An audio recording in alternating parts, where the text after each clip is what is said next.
Start the. Well, welcome again.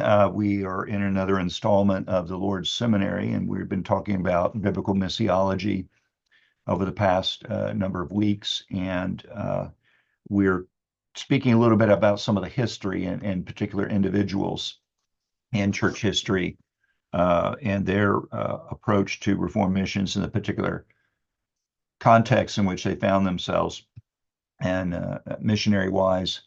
And today we want to talk about the life and ministry of John Eliot, who is known as the Apostle to the Indians. So let's open in prayer. Father, thank you that we have these great cloud of witnesses who have gone on before us, who have sought to be faithful to you, and we may learn from their example. And as they sought to apply the scriptures in the Great Commission, and we pray that you would help us today as we discuss the life and ministry of your servant, John Eliot, and to learn from it and to be inspired by this. And we ask in Jesus' name, amen. All right, let's go ahead and share the screen here. And what am I looking at? Here we go. So make sure we get that.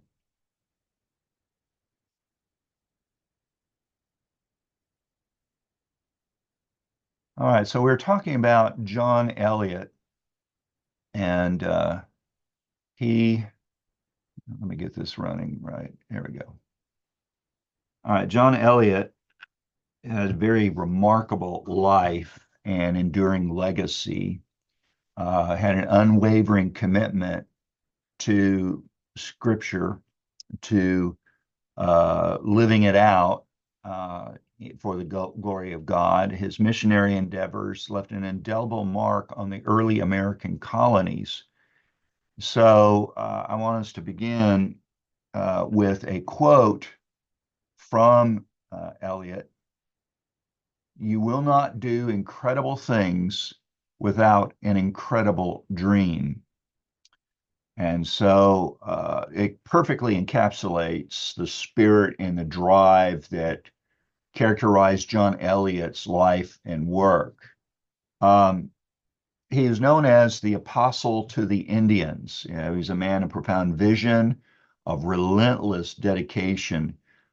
His incredible dream was to bridge the vast cultural and linguistic divides between the English settlers and the Native American populations in the area now known as New England, so what are now the American states of Massachusetts, Rhode Island, Connecticut, New Hampshire, and the northeastern part of what is now the United States. Those were all various colonies and settlements in the 1600s. The first settlers came to New England in 1620. The Pilgrims coming over and establishing Plymouth colony, and then Puritans coming over in 1630 and establishing what is known as Massachusetts Bay Colony. And the two colonies eventually merged in 1670, 1680, something like that. But they're both English, they're both Christian. The Puritans and the Pilgrims differed a little bit with regards to their understanding of church governance and so forth, but doctrinally they were the same. And eventually the two groups merged. You also had people who came over to New England who were not necessarily Christian in their orientation or what they were about. But the original basis for the Massachusetts Bay Colony included in its charter the goal of evangelization of the Native American population where they would settle. It was not just, we're going to move in and take over and establish our own towns and everything, but also included the mission aspect of the work. And it's interesting, the King of England had specified that also be included in the charter. So we'll talk a little bit about that. His mission was not only to bring the gospel to the indigenous peoples, but also to respect and preserve their cultural identity. And so his work today is a testament to the power of his faith in the Lord's promises and perseverance. And for those who read about John Eliot, it's a great source of inspiration. He's not well known nowadays among American Christians. I didn't know of him until I was in university, and I had a friend of mine who wrote on Eliot as a thesis for his studies. And so I was just fascinated by listening to my friend telling the stories about John Eliot, and then further reading that I've done about him. And so I want to give a brief overview of his legacy.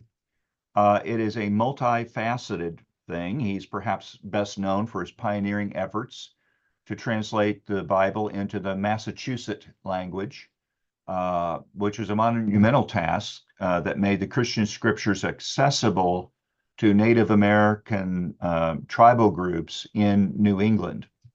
And so this was known as the Eliot Indian Bible. And it was the first complete Bible in any language printed in the Western Hemisphere.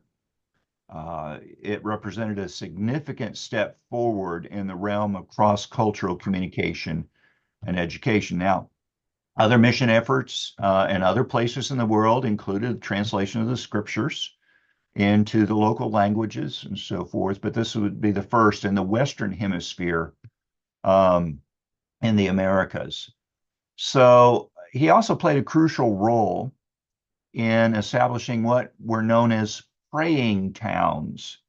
They were communities where Native Americans could gather and live according to Christian principles, but still keep aspects of their Native American indigenous culture there.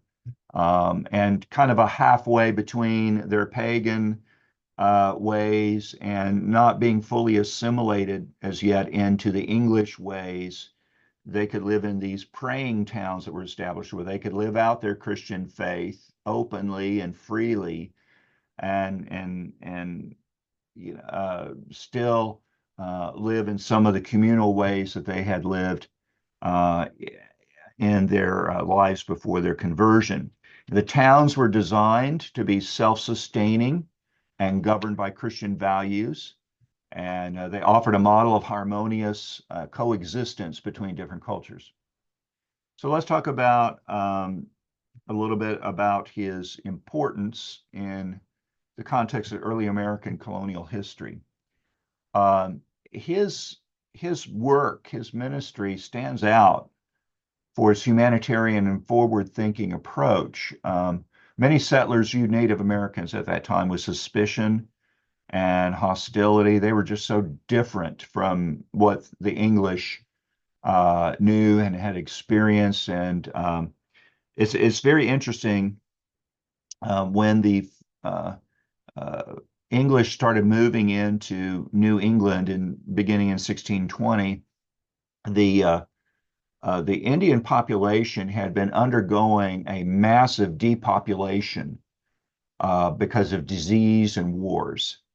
And so maybe some 80 years before, the Indian population in New England was perhaps 5 times greater than what it was at the time when the English started arriving. So you had many places that were abandoned, where it had been obvious that there had been indigenous settlements there. Those who had survived disease and wars and so forth. Some of them were just alone as far as not having connection with their clans or connections with anybody else, even sometimes in their own tribes. The Pilgrims, when they first arrived in 1620, were met by a Native American by the name of Squanto. At least that's how it sounded to the ears of the English. I think it's Musquantum or something like that in his language. And all of his people had been killed by diseases that had been brought over. Fishermen would come over from the Portuguese, from the English, and so forth, and they would set up stations in the area to take their fish and to dry them out and salt them and so forth, and pack them in barrels and then ship them back to Europe.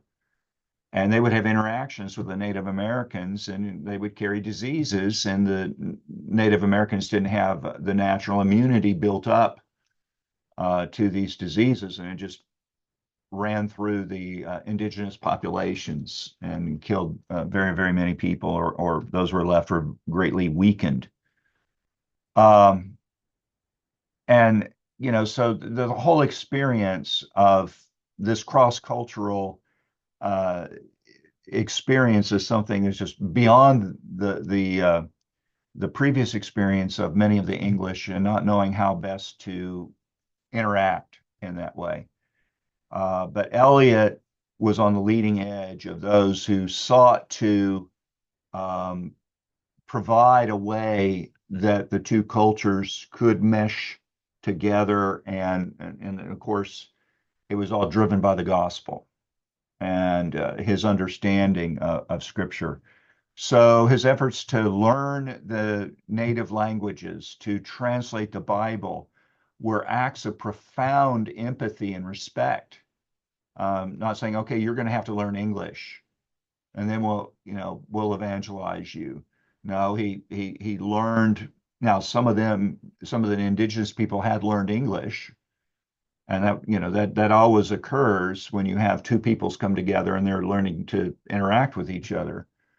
But Eliot believed the scriptures should be in the mother language of the people, and so he worked on creating the scriptures in their particular language. So he has kind of set the standard for missionary work that was both culturally sensitive and deeply impactful.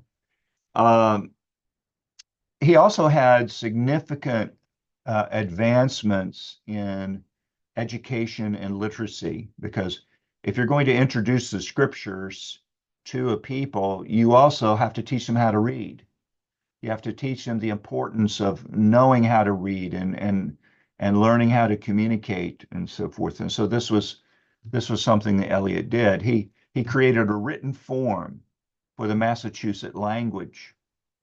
He preserved also by that the linguistic heritage of these Native Americans, where these things could be recorded and passed down from generation to generation as well.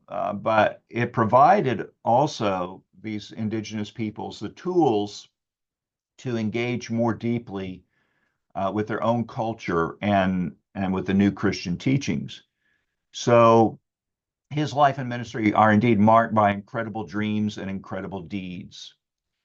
And his legacy as the apostle to the Indians is a powerful example of how one man's vision and dedication can bring about meaningful and lasting change. So our goal is not just learning things about Eliot, but also to be inspired by his example and the enduring impact of his incredible dream. Well, let's talk about his early years and education. He was born around 1604. We don't have an exact date, but we can pretty much figure it was around 1604 in a quaint village of Widford, Hertfordshire, England.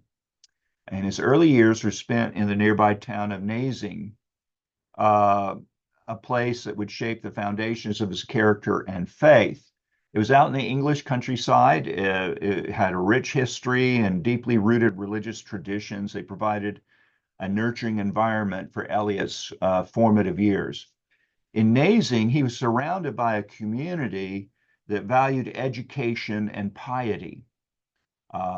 That was crucial in his upbringing, molding his spiritual and intellectual growth. And from a young age, he was immersed in the Puritan ethos that was emphasizing personal devotion, communal worship, strong commitment to living out your faith according to God's words, those principles that they had. And so these early experiences in Nazing would lay the groundwork for Eliot's lifelong dedication to his faith and later his missionary work.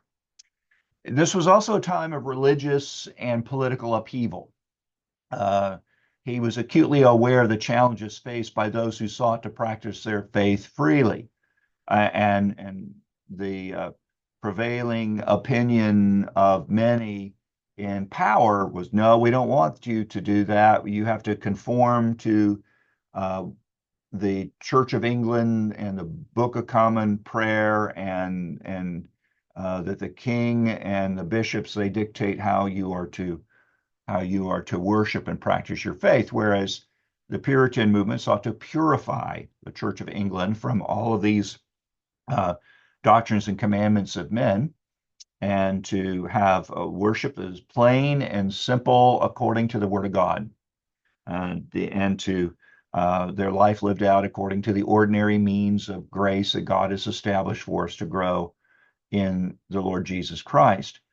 And so there's tension religiously, politically during this time. Now he's amidst people who are Puritan in their orientation and practice. And this awareness would eventually drive him to seek new opportunities in the new world, where he hoped to find both religious freedom and also opportunity to fulfill his missionary calling. So he was educated uh, at Jesus College in Cambridge. Uh, Cambridge University had several colleges associated with it, where you would study, and each of these colleges would have particular emphases uh, that you were in. And Jesus College at Cambridge was an institution known for its rigorous academic standards and its nurturing of future leaders for both the church and for society. Cambridge at this time tended to be very Puritan in its thinking and zeal. Uh, Oxford was more of the traditional Anglican approach to things. And so there was rivalry, of course, between Oxford University and Cambridge University, but Cambridge was much more known for its Puritan emphases and leanings. And while he was at Cambridge, Eliot was not just a student, he was part of this whole vibrant intellectual and spiritual community that profoundly influences his life and later work. So this is a place that prizes both academic excellence and spiritual devotion. So he receives this rigorous, deep um, uh, education in theology, in the classics, also in Hebrew and Greek, and study of the scriptures. And was here that he honed his intellectual abilities and deepened his understanding of God's word while he's there in theology. Um, and they help provide the bedrock for his education and informing what he is about to do. So remember, we talked about in Calvin's Geneva and the Academy rigorously preparing men for the gospel ministry. We see the same thing occurring at Cambridge as well. And so he was equipped with a deep knowledge of the scriptures, of church history, of doctrinal debates, and they would give him insights into his future missionary work. And so the study of the classics of Greek and Latin texts gave him insight into the foundational texts and philosophies that shape Western civilization. So his influences there, you remember, Cambridge is heavily influenced by the Puritan movement and reformist zeal, personal piety, moral rigor, a desire to purify the Church of England is there, and that inspired him to think more deeply about the role of faith in society and its need, the need, pardon, for religious reform. And so he graduates from Cambridge and embarks on his early career in England. Uh, Eliot was influenced during this time by his association with Thomas Hooker. Hooker was a well-respected Puritan minister and theologian. He joined Hooker at a private school in Little Baddow, Essex, where he worked as an assistant teacher. Working alongside a Hooker, Eliot is exposed to a practical application of Puritan theology. So, he studied this at Cambridge. He's influenced there, but this is all the intellectual uh, ideas and so forth. But now he's learning to apply it practically in the field, in a sense of learning, okay, what does this look like in everyday life? How does this shape our interactions with people? And Hooker was very instrumental in assisting Eliot in this particular way. Um, and and and so Hooker was known for very powerful preaching and his dedication to reformation of the church and of society and culture and everything about us. And so he was a very effective model of ministry and leadership for Eliot. And so it gave Eliot opportunity to hone his teaching skills and deepen his understanding of the Puritan vision for a Reformed church and society. And uh, and so this just further deepens his commitment during this time. Well, the political and religious climate of England in the early 17th century was marked by increasing tension and persecution of those who would not conform to the doctrine and worship of the Church of England. And those who refused to do that would be known as nonconformists later. But the Puritans, many, they sought to purify the Church of England from within. The Pilgrims sought to separate themselves. They were separatists. They came out from the Church of England. That's a major difference between the Puritans and the Pilgrims in American history. But the Puritans were feeling the crunch, the oppressive policies of the Church of England and the government under Archbishop Laud drove many Puritans to seek refuge and religious freedom elsewhere. So they would go to Europe, go to the Netherlands. But settlement in America was opening up, and many thought maybe we could go over to the New World to establish a new colony there and kind of start over and build a culture and society based on the scriptures and our understanding how we're to live this out. And we would be as a city set on a hill and shining forth as an example for others to copy, to emulate, and basically we want to move and to the new world and not to be encumbered by the old world and their policies and so forth. We'd be given freedom to kind of have a laboratory to experiment of how we would build up this new society and culture. And so in 1630, Hooker was forced to flee England to the Netherlands to escape persecution. And so Eliot was inspired by Hooker's resolve and driven by his own desire for religious freedom and opportunity for missionary work. So he decides to leave England as well. So he makes the decision to immigrate to Massachusetts Bay Colony, where many Puritans were establishing a new society based on their religious principles. So in 1631, he arranges passage aboard a ship, the Lion, and serving as chaplain for the voyage. And he arrives in Boston on November 3rd, 1631, and soon integrates himself into the growing Puritan community. His desire to immigrate was fueled by a combination of seeking a place where he could freely practice his faith and just uh, uh, be able to be a missionary to people who have not heard the gospel before. And he was zealous to reach the indigenous peoples of New England. And so he arrives in New England.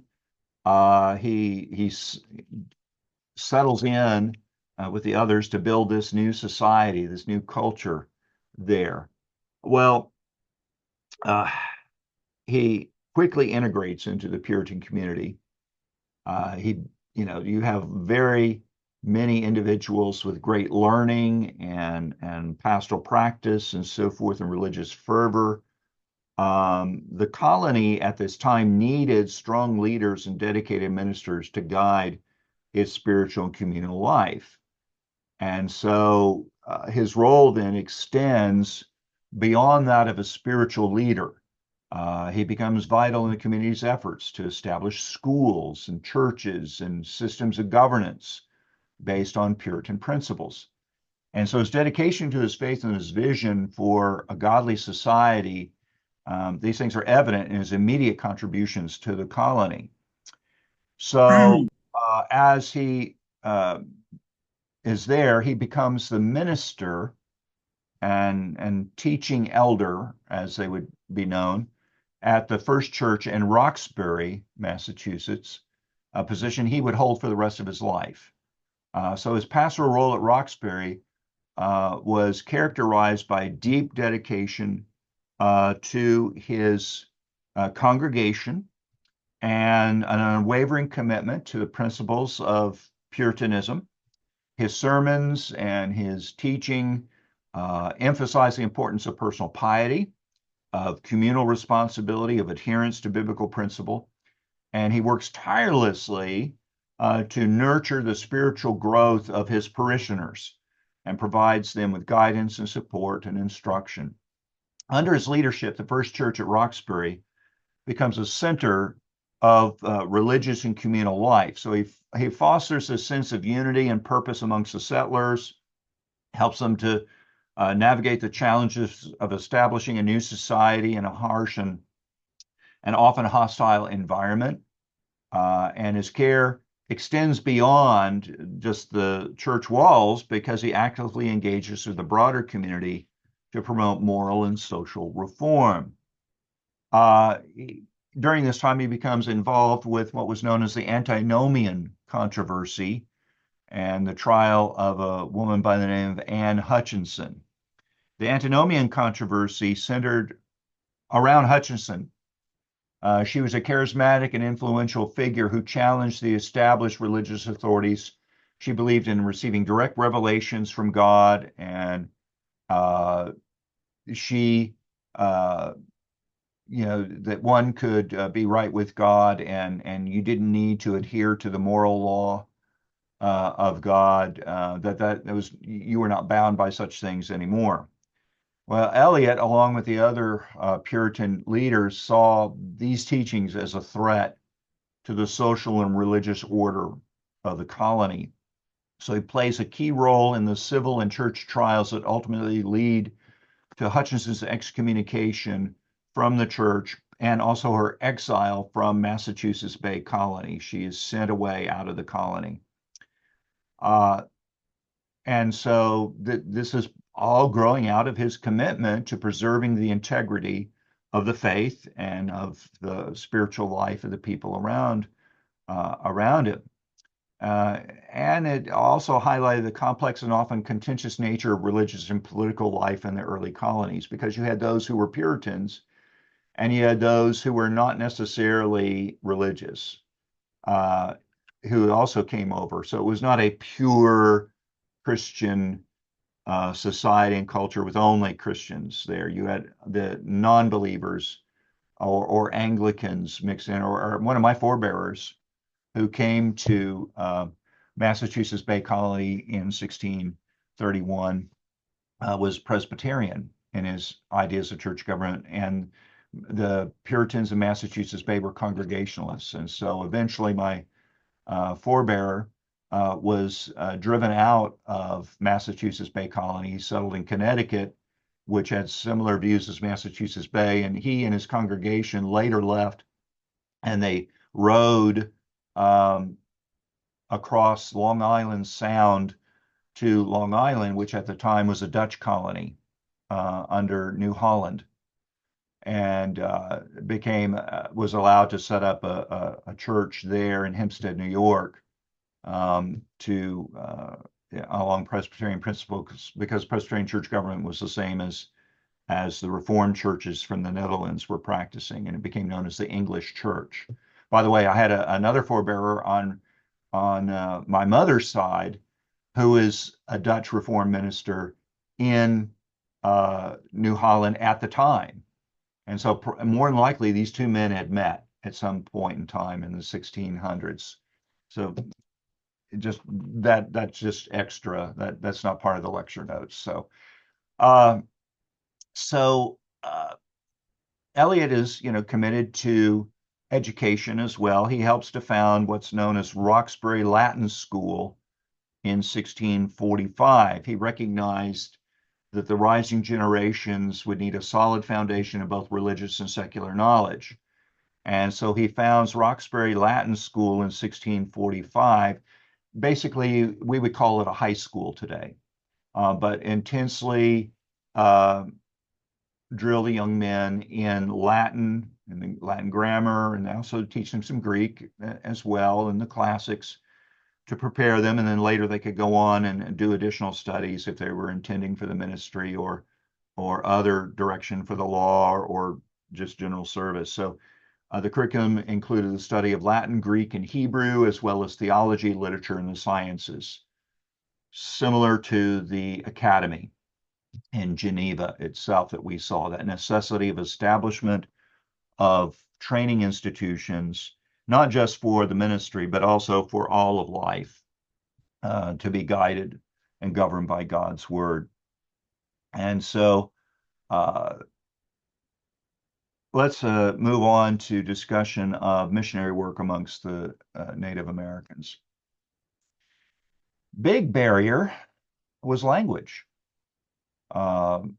Unless you learned their language and they learned yours, you were not going to be able to communicate well.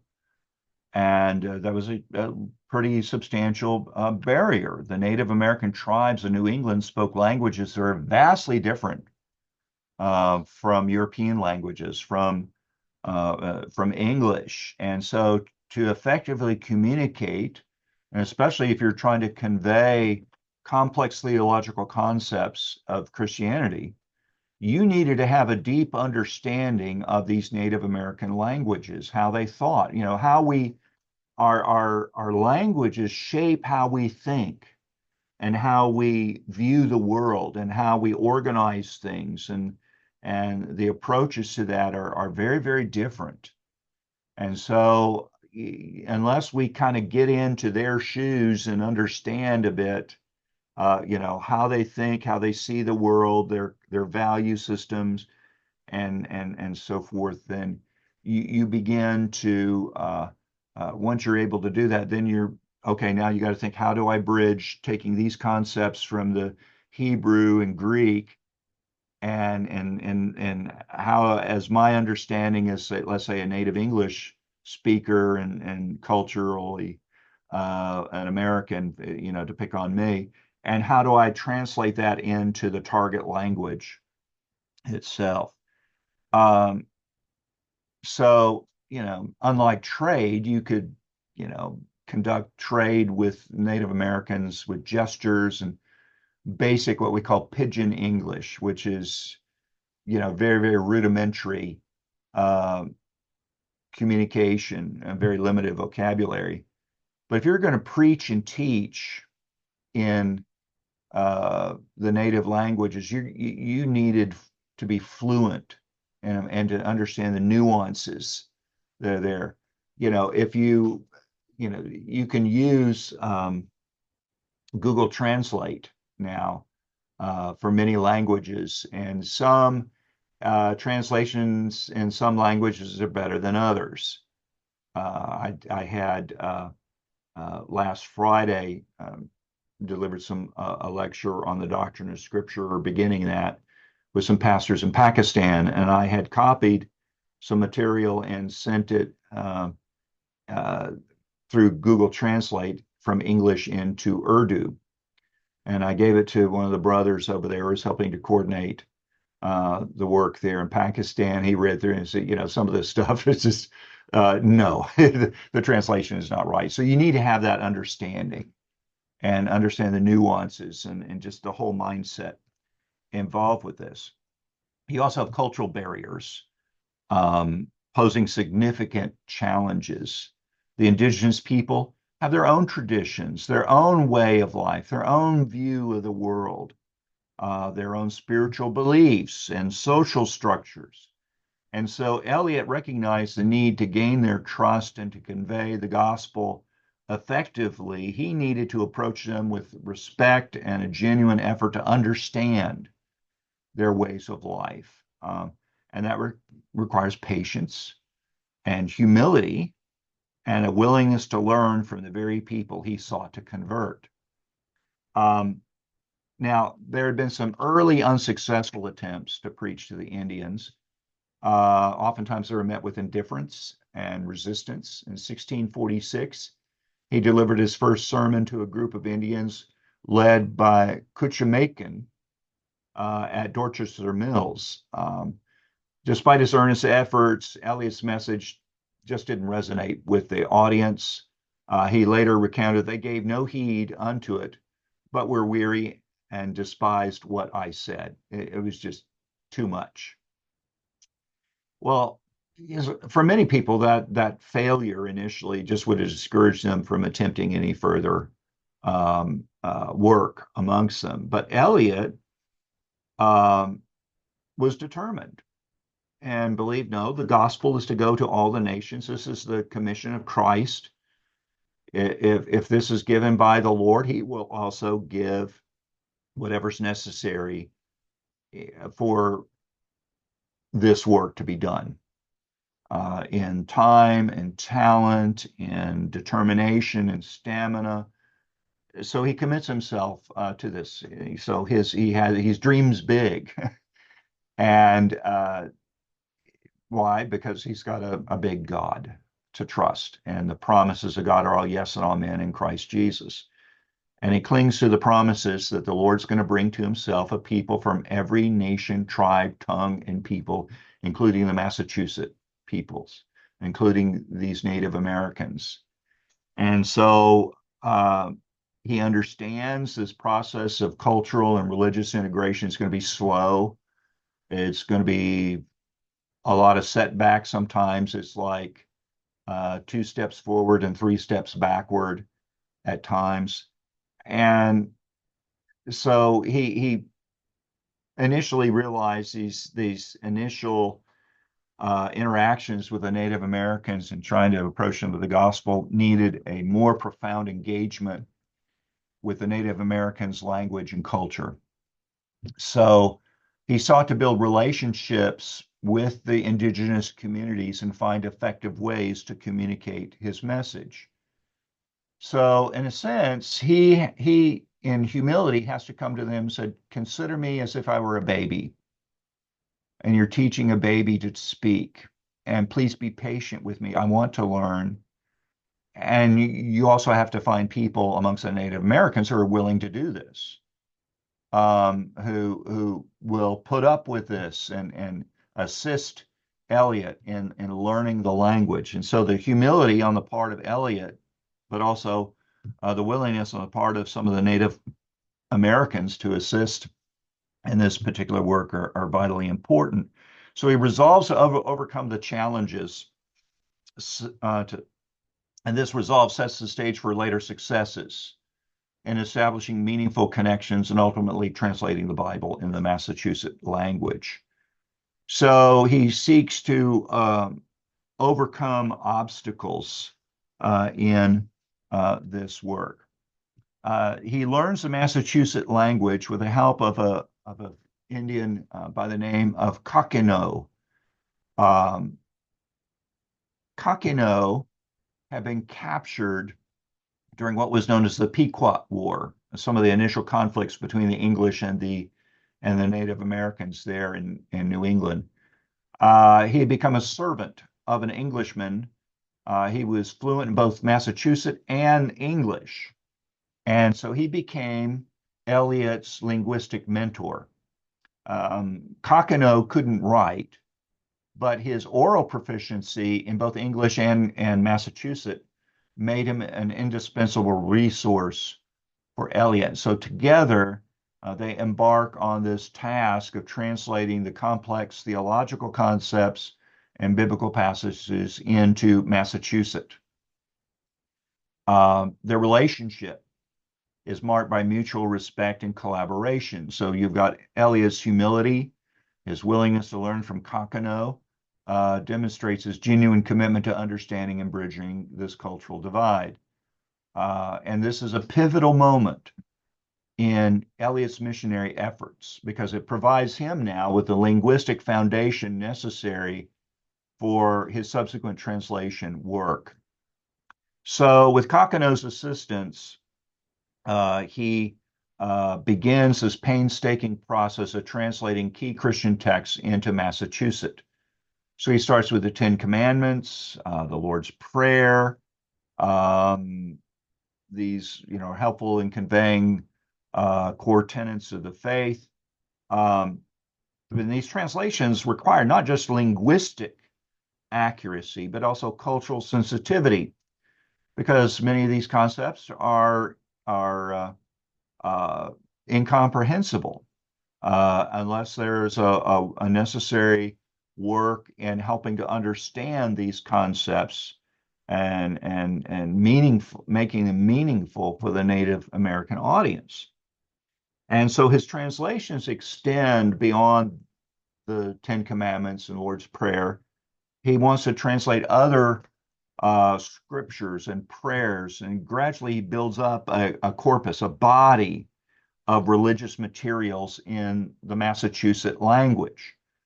And by providing these Native Americans with religious texts in their own language, this helps provide an inroad for the gospel amongst the people, hearing God speak in their own language, in a sense, as they're reading the scriptures. And so Eliot is now enabled more and more to preach and teach with greater effectiveness, using the very words and concepts that were familiar to the Massachusetts. And so this approach facilitates understanding of the teaching and of the gospel, and of course the Holy Spirit working as he does when and where and how he pleases upon the hearts of these folks. So this collaboration with Cockenoe and the humility and the patience demonstrated in this relationship was crucial in the furthering of the gospel amongst these people. Well, in God's grace and mercy, there were those who were converted, who were brought to faith in Christ. And they couldn't remain in their hometown and their home communities as well. And so as Eliot helped establish what were known as praying towns. They provided a structured environment where these Native Americans could live according to Christian principles. And so this was a form of discipleship for these people, not just learning the concepts, but learning to live them out, but also not necessarily in order for you to be a Christian, you're also going to have to become English or live like the English do. But they also could not live the old pagan ways that they did amongst their people. So they established these praying towns where they could do this. Kind of like Massachusetts, in a sense, was a praying town away from England, where they could establish things according to biblical principle. And so the praying towns are sort of like mini Massachusetts where these biblical principles could be lived out by the Native Americans. The first successful sermon that Eliot preached was in 1646 at Wabon's Wigwam. He preached from Ezekiel 37:9, the passage, of God giving breath of life to entering into dry bones, and the spiritual renewal and life and awakening that takes place. And this begins a series of meetings where Eliot preaches to Wayban and his community. Wayban was a leader among some of the Massachusetts peoples. And so Wayban's conversion is pivotal. Wayban endorses essentially Eliot's work, his mission to his people, and encourages other people to listen and to consider the Christian faith. Um, and so you begin this winning over of people. But then the question, what do we do with these converts? And so the praying towns were established. The first was Nonantum in 1651. He wanted to create environments that nurtured both the spiritual and practical aspects of life. And these towns were laid out with organized streets and homes and communal meeting houses and fields for agriculture. Eliot would raise funds and to help provide tools and training and resources to help the residents to build sustainable and self-sufficient communities. And the approach was not merely to convert individuals, but to foster entire communities committed to Christian living. And so this included literacy work, teaching the residents to read and write, primarily to study the scriptures, but it involved instructing them in English agricultural practices, tailoring governance structures based on biblical principles would accommodate well in a Native American setting, and he encouraged them to abandon practices that were incompatible with their new faith. And over time, more praying towns began to be established, including Natick, which became a model for other towns. And so his praying towns also were not without challenge.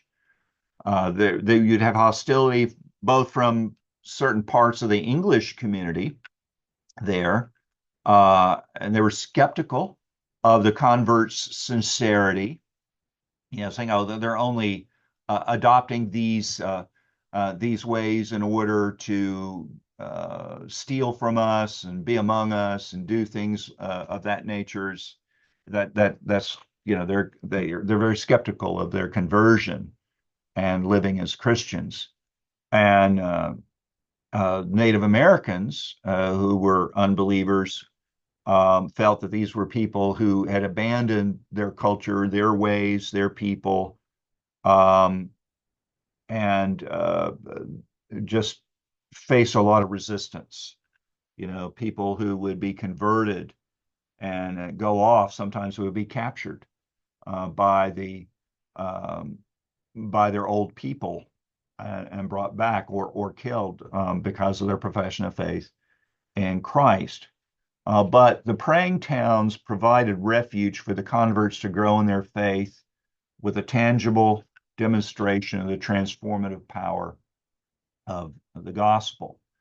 So the establishment of these praying towns was a significant achievement in Eliot's missionary work. And so the relationship with Kakeno is pivotal. The conversion of Wayban and his recommendation or endorsement of Eliot's ministry amongst the Massachusetts people. These are turning points that lead to the creation of these praying towns where these Native American converts could live according to Christian principle. So let's talk about what Eliot is most chiefly known for, and that is what's known as the Eliot Indian Bible. This is the translation of the scriptures into Massachusetts. It was the first complete Bible published in the Western Hemisphere.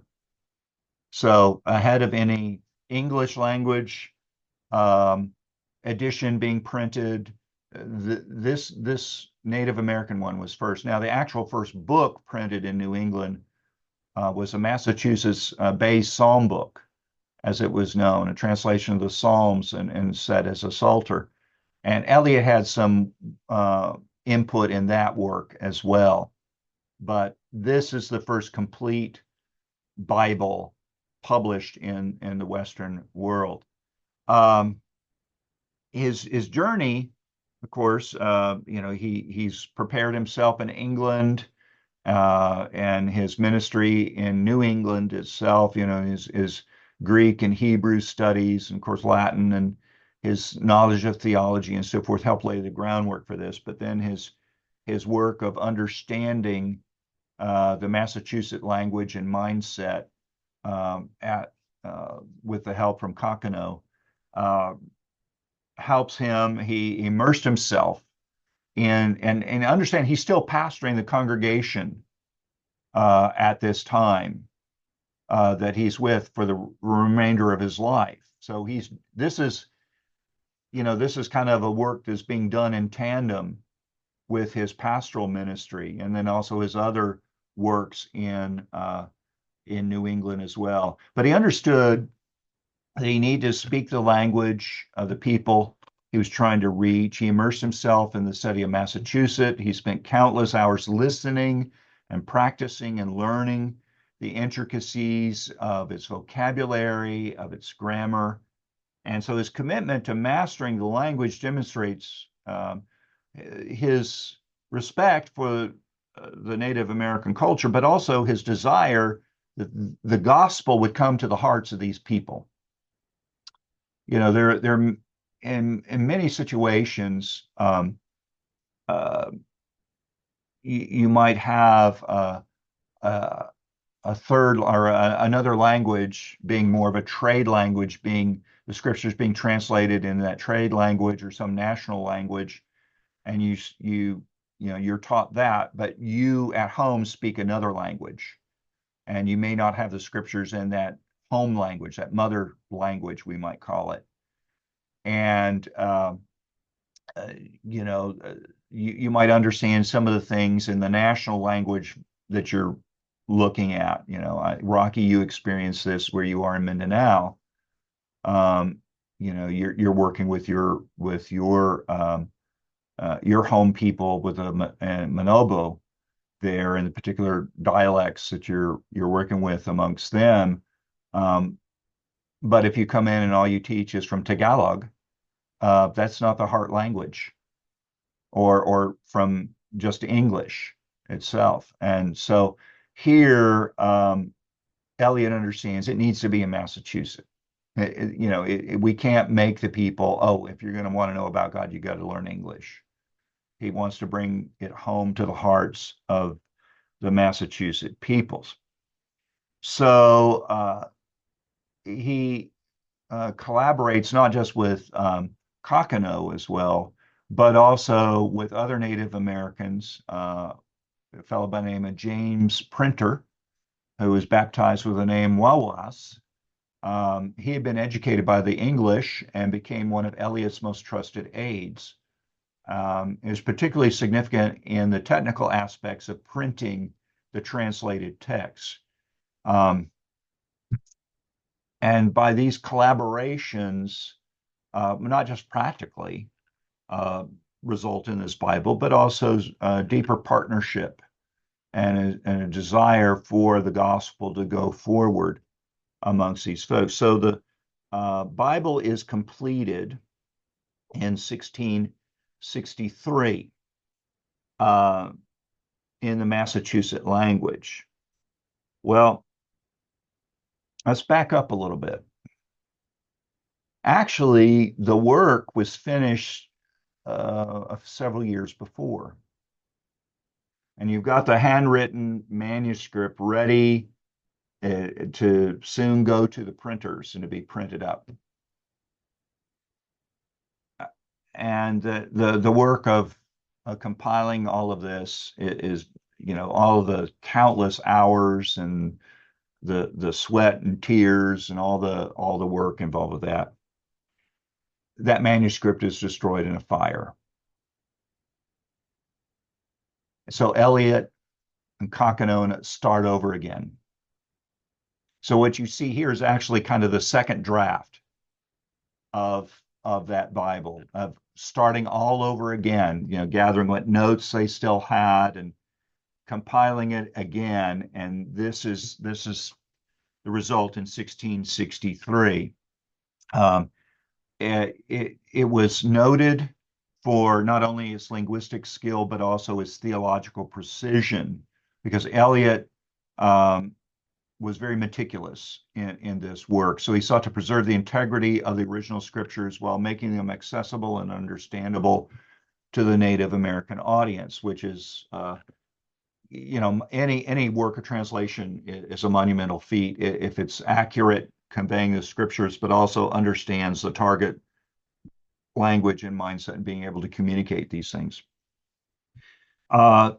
It was printed by Samuel Green and Marmaduke Johnson at the Cambridge Press, and this printed Bible became known as the Mamuse Wunapitiramatawe Biblium God. Don't ask me to repeat that. It was the first complete Bible, as I mentioned, printed in the Western Hemisphere. It served multiple purposes. It's a tool for evangelism. It's a means of promoting literacy amongst the Native Americans. And it's a symbol of cultural preservation.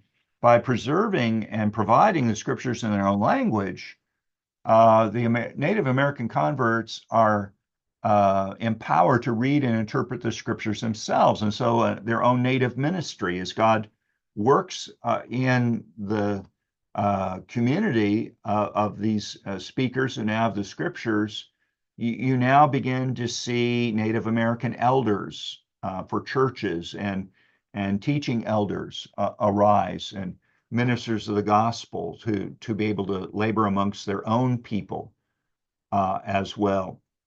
And so this was a monumental success and achievement. There were several organizations that were key in supporting the work itself. Of course, you had the press run by Marmaduke Johnson and Samuel Green in Cambridge, Massachusetts. It was at Harvard College. That's where it was housed. It was one of the few operational printing presses in the American colonies at that time. Marmaduke Johnson was an experienced printer sent from England. Green was local, and they collaborated on this project. It was labor-intensive. It required meticulous attention to detail. They had to create special typefaces and fonts to accommodate the unique phonetic requirements of the Massachusetts language, which included characters and sounds that were not found in English. So this edition runs 1,180 pages, and it was a technical marvel of the time and a testament to the skill and perseverance of everyone who was engaged in this particular work itself. The work and funding for this was provided through the Corporation for the Propagation of the Gospel in New England. It was established by the English Parliament in 1649. It was an organization dedicated to funding missionary efforts in the New World. And they recognized the significance of Eliot's work, and so they helped underwrite the financial needs to ensure the successful production of the Bible there. So it was not just completely a Massachusetts Bay Colony work. They had the international cooperation as well from England itself. And so now you've got the Bible, but you're also what's going on before the publication of the full Bible, but especially after, is the work of literacy, promoting the ability to read and write in Massachusetts among the Massachusetts people, so that they could themselves access the scriptures, read the scriptures, be able to communicate the scriptures. Here's the first page of Genesis from that Bible. So the praying towns have schools established, and Massachusetts and also English are taught there, as people are now learning the language and learning to read their own mother language and access the scriptures. Let's talk a little bit about Eliot the man, his personal life, and so forth. Here's a first page of Matthew that's provided. The Eliot was a man of profound personal character and values. His practicality, his generosity, his humility, and his dedication were evident in his actions and interactions with others. And he was known as a godly man, but he was also known as a godly man who was driven in this task and mission. He understood that grand visions needed practical steps to become reality. And so this mindset is evident in his systematic efforts to learn the Massachusetts language, the meticulousness in his translation work, the establishment of the praying towns that combine both spiritual and practical needs. All mark that this understanding of things. So he was not a guy with a head in the clouds, as we might say, but his feet were solidly on the ground, living this out for the gospel. He was a man who was very, very, very, very generous. He would often freely give of his time, his resources, his knowledge to support others, both to Native Americans and to his fellow settlers. He believed in sharing his blessings to uplift those around him, truly showing a love for God also means a love for one's neighbor. He was also a very humble man. Despite his significant achievements and the respect that he had garnered, he always remained humble.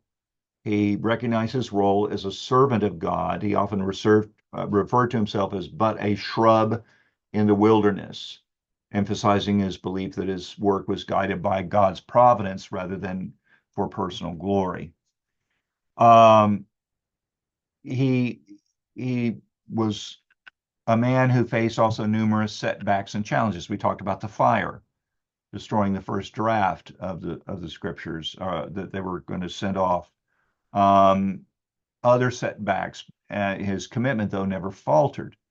Whether it was braving the harsh wintry conditions to visit the praying towns and crossing flooded creeks and streams and rivers to get to these towns to visit them, or the countless hours that he devoted to translation work. And this is all in addition to his pastoring of his congregation and caring for the needs of his people. His dedication was evident in all that he did. Several stories from Eliot's life illustrate his exceptional character and values. For instance, he was known to be generous with his salary. Sometimes some would say to a fault. There's an often told story about Eliot's generosity. He was known for giving away his entire monthly stipend to those who were in need. On one occasion, the church treasurer, who was aware of this habit of Eliot's, tied his salary in a handkerchief in very tight knots. So coin, twist, tied in, coin, twist, tied in, and did it that way. Well, Eliot encountered somebody who needed money. It was a widow who he was on his way home. He encountered this needy widow. He tries to untie some of the knots on the handkerchief to give her some money to assist her, and frustrated over the thing, but convinced, okay, this is something that's from the Lord, just gives her the entire handkerchief. And says, go, take it. And so this entire monthly stipend gone, just like that, tells the widow to cut out the coins for her particular needs. He was also known for his kindness to his enemies. There was a man who had been a vocal critic and enemy of Eliot.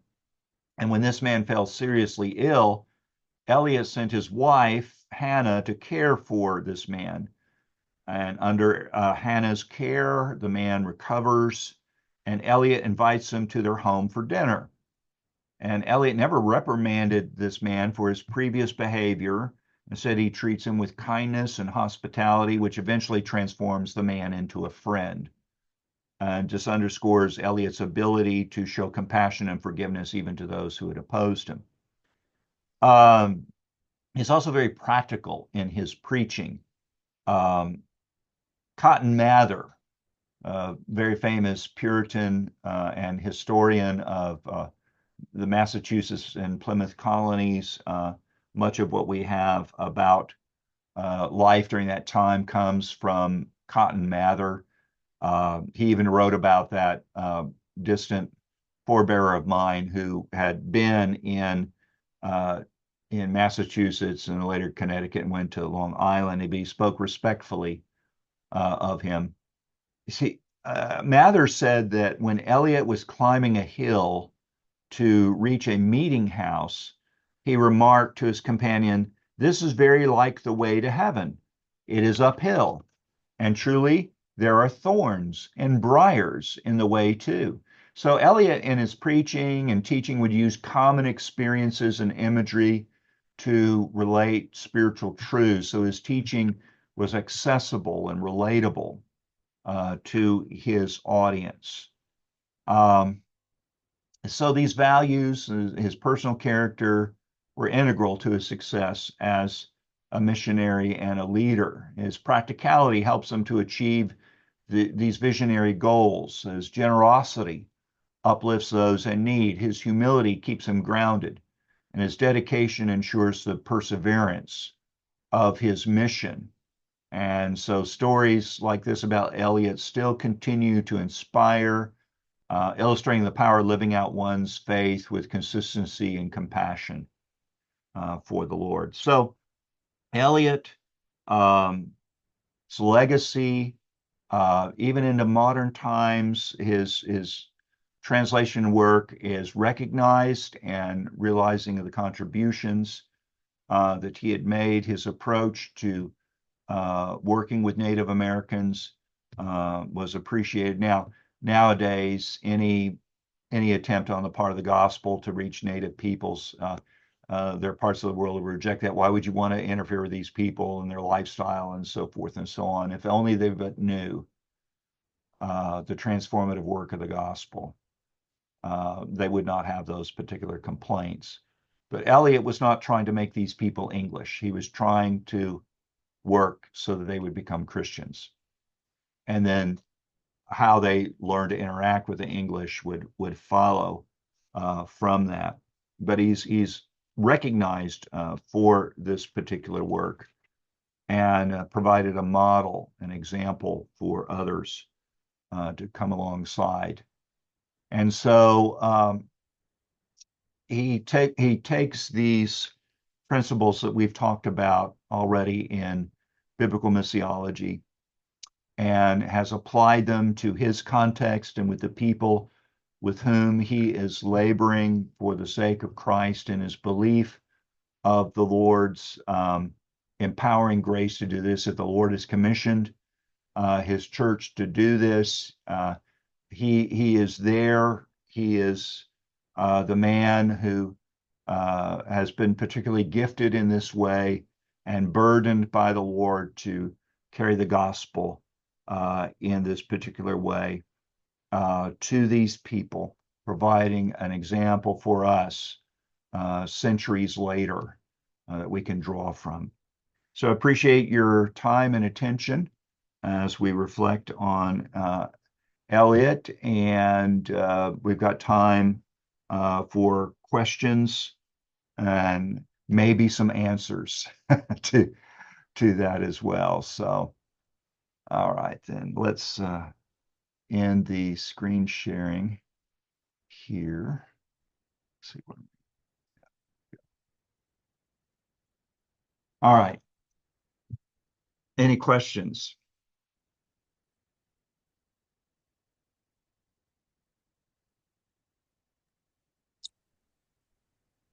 Okay. Well, Rocky, perhaps you can comment on the work of translation and the necessity of understanding the values and thinking and worldview of the target audience in your work that you're doing right now, translating in to one of the Manobo dialects.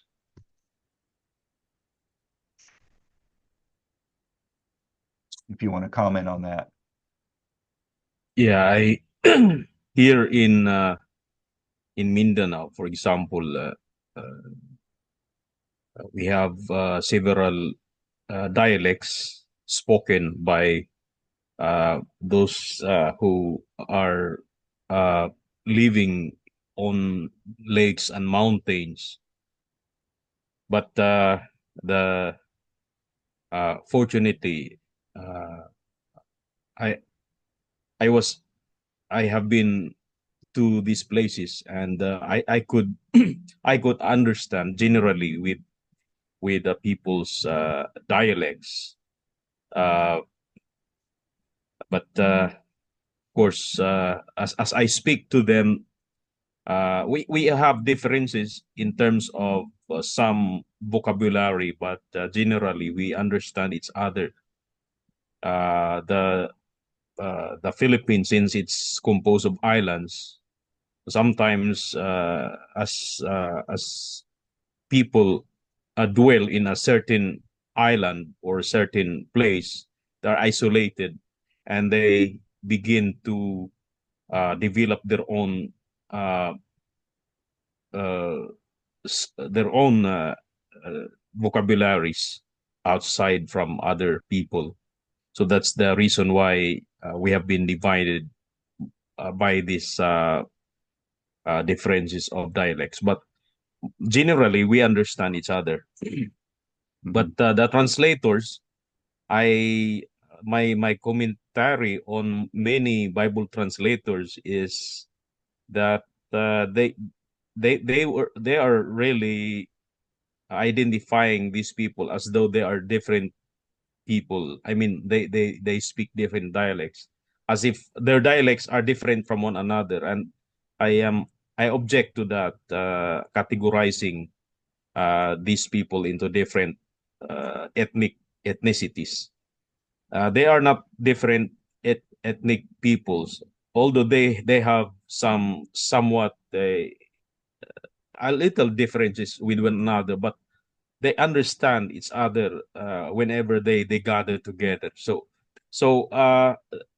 that's the reality on the ground.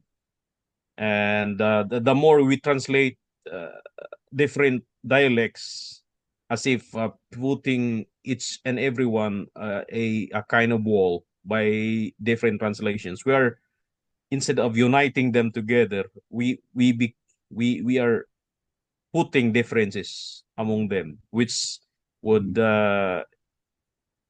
it makes it more difficult for them to be united as Christians. And I think for example, the Wycliffe translators people, I think that they are not helping our people by differentiating its sub ethnic groups from one another. So that's my only commentary at this point. And so, yeah, so instead of having a Manobo common version uh, that would unite everybody, it's too particularized. Okay.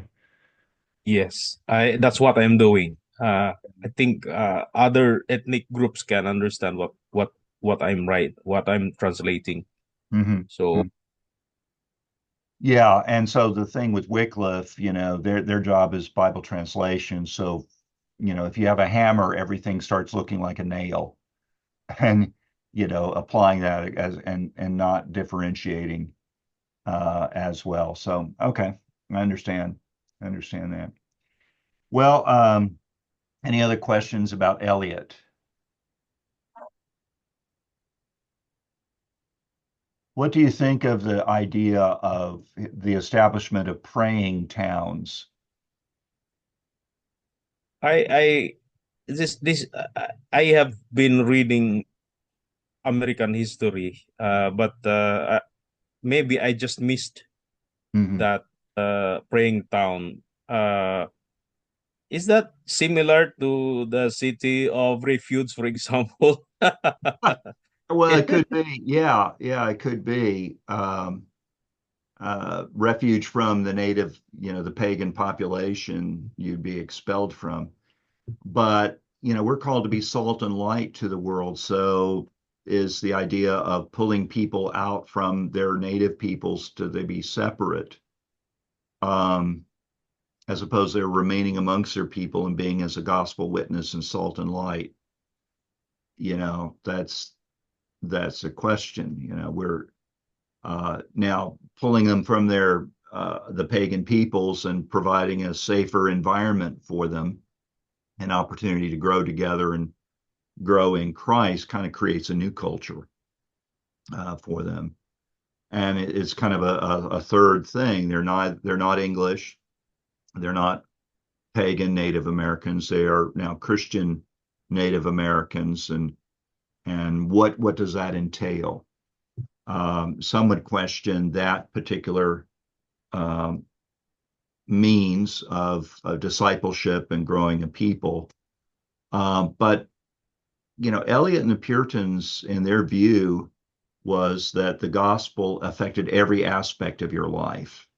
And so society, culture, family, and so forth, and you wanted to build up this new model of how we're to operate and how we're to live. And so the praying towns, I think, grew out one of the necessity of providing protection for these Native Americans, but also understanding that they were not going to be able to integrate immediately into the English culture. To provide this third way for them was a practical thing, but also provided ability for them to be discipled within a more native context itself. So it's very interesting. Sometimes in Roman Catholic missions, you had the establishment of, say, in California, of missions that would be established, and um, you would have Native Americans who would come in to the mission, and some live around that and be discipled and forming up a new Catholic community in that way. Um, you sometimes see that occurring in places as well. Uh, Before we started recording, Pastor Rocky and I were talking about a pastor or some pastors in Pakistan and living in a Christian village in Pakistan. It had been established by the Salvation Army in the years before India and Pakistan had divided, and provide an opportunity for Christians to gather and to live out their lives and witness together, as opposed to being scattered amongst various peoples. They could be protected, supposedly, in those circumstances. So we've got this pull to come out and be separate, and to gather together with other believers and have that freedom to practice our faith and to grow together in Him. But then you also have the call to take the gospel to all the nations. You know, um, we're called to be salt and light to the world, and we don't hide that under a basket. We don't, we're to put it up on the lampstand and show others. So there's always been this tension of how best to accomplish this in the particular context that we're in, the culture, how to do this. This is one of the ways that was attempted to address that issue back in New England at the time. It's an interesting question, and something not necessarily we can answer today, how to do that. Because every place has its particular unique circumstances and challenges of how best to live out the gospel for Christ. Well, thank you very much for your time today, and we hope that this will be of inspiration to you, especially Eliot's challenge to us that we would do incredible things with an incredible dream. And I would say it's because we have an awesome and mighty God. God bless. Take care. And we will see you, God willing, next time. God bless you. Thank Mhm. you, Pastor John. Thank you. Okay. Bye now.